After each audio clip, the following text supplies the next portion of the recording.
My name is Duquesne Rahm, just for everybody that doesn't recognize me.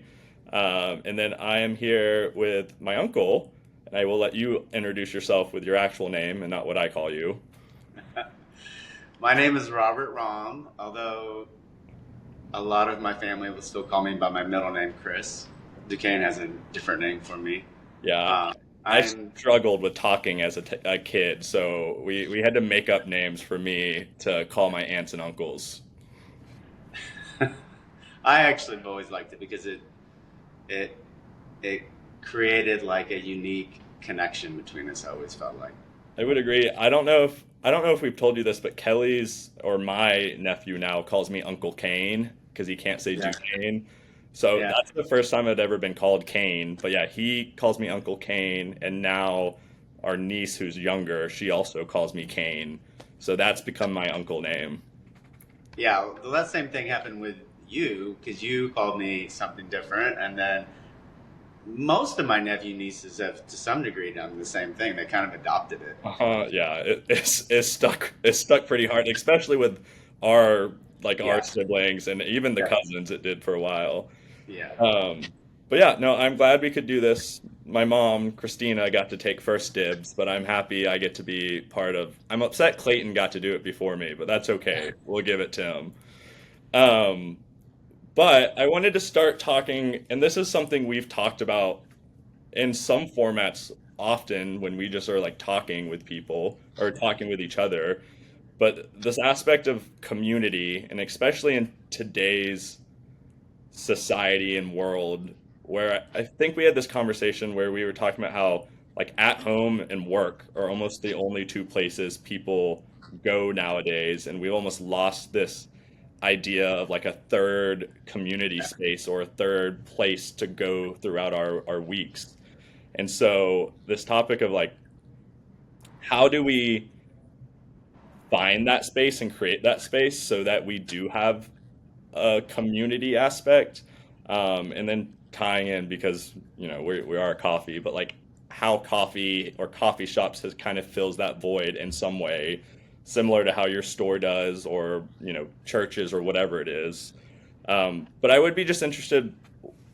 What do you think is causing it to be so difficult for people to find communities and have that outside place to spend time with people nowadays?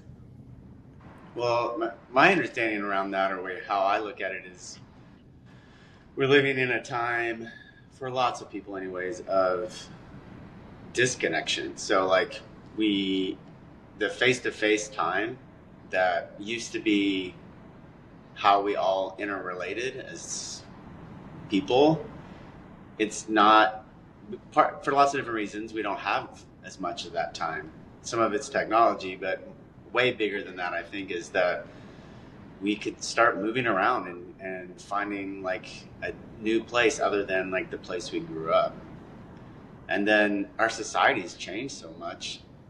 The third place is always evolving and changing. A lot of times it was church, but there are so many people that don't go to church now that it, I think there's been this gap and people have tried to figure out like, well, how do we find connection now? Because I don't live by my family or I'm not close to my family.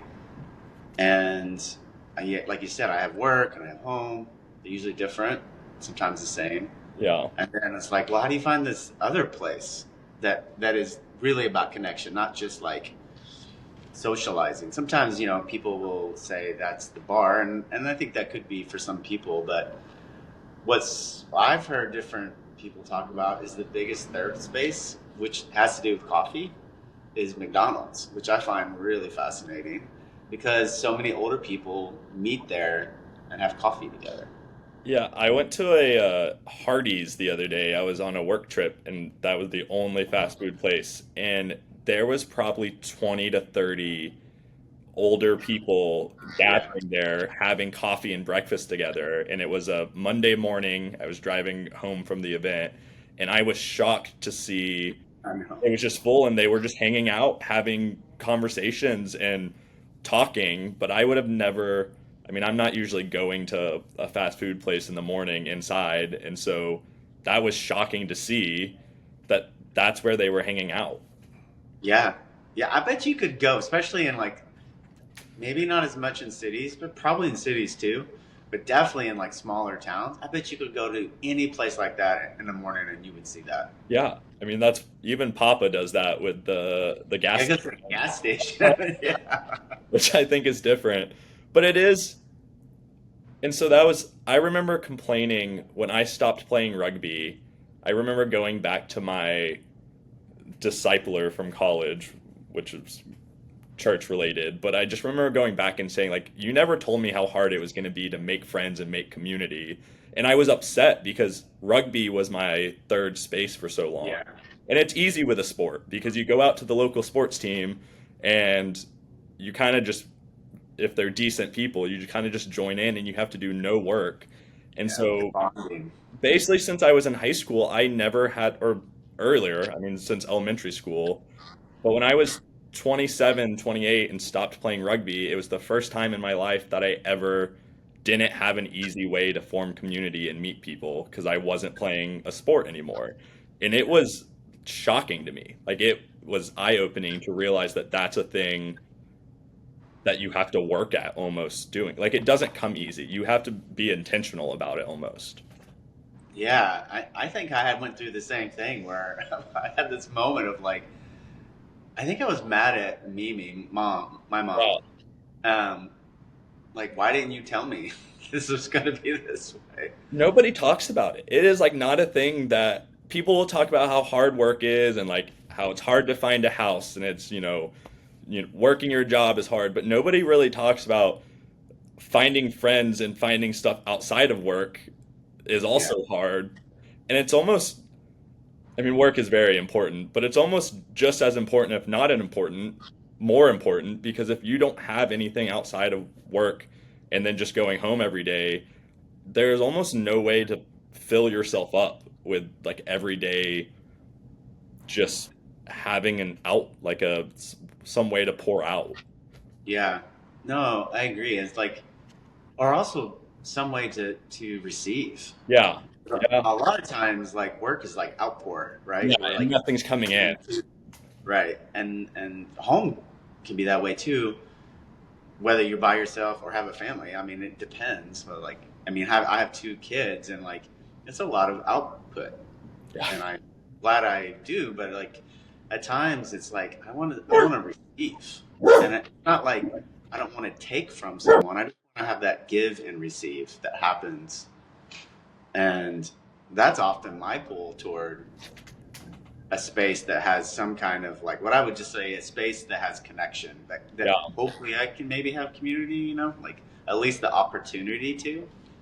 Yeah. Well, and that's one of the things, and so that's something I didn't discover until I probably graduated college, like my last year of college, and then I think really when I was a teacher. But I'd always liked coffee, but I realized I am now a like coffee shop fanatic because I just think, and I think bookstores are a similar way for this. Yeah, I agree. I can go to a coffee shop and a bookstore, and if somebody else is sitting there and I see them a second week in a row, it's an easy conversation. Or if I see somebody reading a book, then it's an easy conversation to say, like, hey, what is that? Or I saw you here last week, what's your name? And it's just interesting because I think there's something about being in a space like a coffee shop or a bookstore where it makes it seem easier to start conversations or like make that step versus like being at a grocery store. I would never stop and like say something to somebody shopping. And it's just an interesting thing that those spaces that seem to be hobby based or have, some specific focus seem to make it more comfortable. Yeah, You reach out to people, but I don't know what causes that or if that's in my head, but I do feel that way. I mean, I would say I feel similar. There's something to be said for okay, I know this place sort of, Yeah. and the realization that other people probably have some similar interest of like whatever that thing is, and that creates an opening. And I think also like those kind of spaces, people slow down often, at least in that moment. Whereas like in a grocery store, people are like I got something to do and I have somewhere to be, and I'm going to be finished with this quickly. Yeah, it's so fast paced. Like you're there Yeah. for a mission versus going to a place like a coffee shop or a bookstore. You're almost going there to slow down. Um, Yeah. Yeah, I agree. so I was reading an article the other day and it was talking about how, and you brought this up at the start, but going to a bar used to be like getting together with friends, going on a early date, whatever it was. And it was saying that coffee shops or going on like a bookstore date or whatever it is now almost it's getting close to passing over and replacing essentially like going to a bar as the preferred activity for friends catching up, like first dates, um, meeting with a group of people and doing your book study or book club at a coffee shop. And so that does seem to be coming the like up and coming space where people are going to use that almost as they're not going to their church to go do their book club. They're going to like a coffee shop to do it now. And I do think there's something to be said about like sharing a cup of coffee and eating a pastry, and it just gives you almost like an excuse to have conversations and meet up with people. Yeah, I think my experience of maybe this is more with men, but I think it does cross to women as well. Having something that we can do kind of together it's helpful. It's like it helps to it like it's almost like it's a little bit of I don't know how to say it, like wind that helps me like have a conversation that might maybe is like a little awkward when I don't know someone quite yet. But it's like that even like like drinking something or reading a book. It's like it's aiding me. It's helping me to have conversation. And I think that's one of the reasons why like even like people have dinner together, like a family might have this dinner and that's the or like a bigger family, like we're gonna do for Thanksgiving is Yeah. food becomes that too. It's that other thing that just seems to help with connection. Yeah. I don't know why exactly. I mean, that doesn't totally make sense, but it's been my experience my whole life. It's almost like having a common purpose. Like if you are coming together and know that you're doing something together is the excuse to like open up and relax a little bit. I Yeah. was this is funny and this is a little off topic from the spaces, but rock climbing I think is one of the best like physical activities for community building or like bouldering because and I was telling Merritt this the other day because her and her boyfriend joined a rock climbing gym, Oh, but there's cool. something about like even if you're bad at it, just doing an activity together I is like an excuse to start conversations when you're just sitting there. And I've seen so many random people come up and start a conversation over nothing just because they're at a rock climbing gym and they can look completely different. Like you would look at them and be like, "Oh, these people would never talk normally," but just being in that shared setting doing something similar seems to give an excuse. You know what it reminds me of? I actually have never done this, but I have friends that do this. You know the places you can go and play different games. Like I don't know exactly what that's called, but Like like where board gaming bar? Yeah. yeah, it reminds me of something. The rock climbing, specifically bouldering, I think in some ways because they remind me of each other because you're solving problems, and that's like having shared problems in some ways is like an easy way to start a conversation.